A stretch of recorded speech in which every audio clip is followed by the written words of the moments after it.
நீதிமொழிகள் 18ஆம் அதிகாரம். பிரிந்து போகிறவன் தன் இச்சையின்படி செய்ய பார்க்கிறான், எல்லா ஞானத்திலும் தலையிட்டுக் கொள்கிறான். மூடன் ஞானத்தில் பிரியம் கொள்ளாமல் தன் மனதில் உள்ளவைகளை வெளிப்படுத்த பிரியப்படுகிறான். துன்மார்கன் வர அவமானம் வரும், அவமானத்தோடு நிந்தையும் வரும். மனுஷனுடைய வாய்மொழிகள் ஆழமான ஜலம் போலிருக்கும், ஞானத்தின் ஊற்று பாய்கிற ஆற்றை போலிருக்கும். வழக்கிலே நீதிமானை தோற்கடிக்கிறதற்கு துன்மார்கனுக்கு முகதட்சணை பண்ணுவது நல்லதல்ல.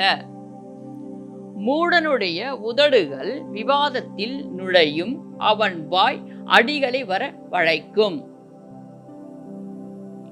மூடனுடைய வாய் அவனுக்கு கேடு, அவன் உதடுகள் அவன் ஆத்துமாவுக்கு கண்ணி.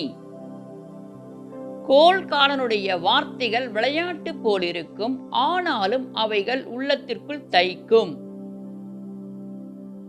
தன் வேலையில் அசதியாயிருப்பவன் அழிம்பனுக்கு சகோதரன்.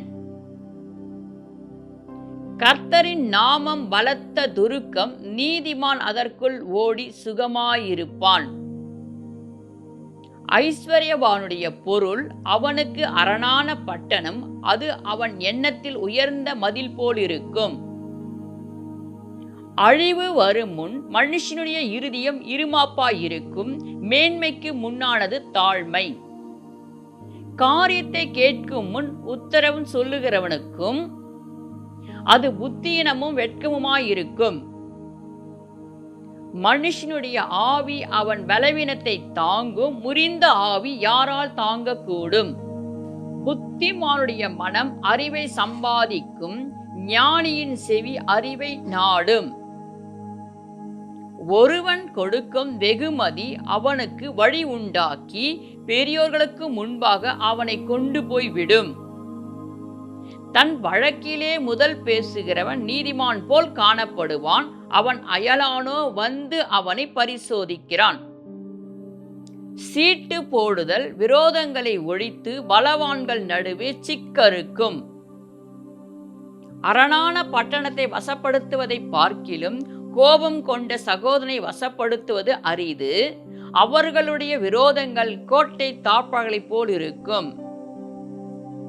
அவனவன் வாயின் பலனால் அவனவன் வயிறு நிரம்பும், அவனவனுடைய உதடுகளின் விளைவினாலே அவனவன் திருப்தியாவான். மரணமும் ஜீவனும் நாவின் அதிகாரத்தில் இருக்கும், அதில் பிரியப்படுகிறவர்கள் அதன் கனியை புசிப்பார்கள். மனைவியை கண்டடைகிறவன் நன்மையானதை கண்டடைகிறான், கர்த்தரால் தயவு பெற்று கொள்ளுகிறான். தரித்திரன் கெஞ்சி கேட்கிறான், ஐஸ்வர்யவான் கடினமாய் உத்தரவு கொடுக்கிறான். சிநேகிதரம் உள்ளவன் சிநேகம் பாராட்ட வேண்டும், சகோதரிலும் அதிக சொந்தமா சிநேகிப்பவனும் உண்டு.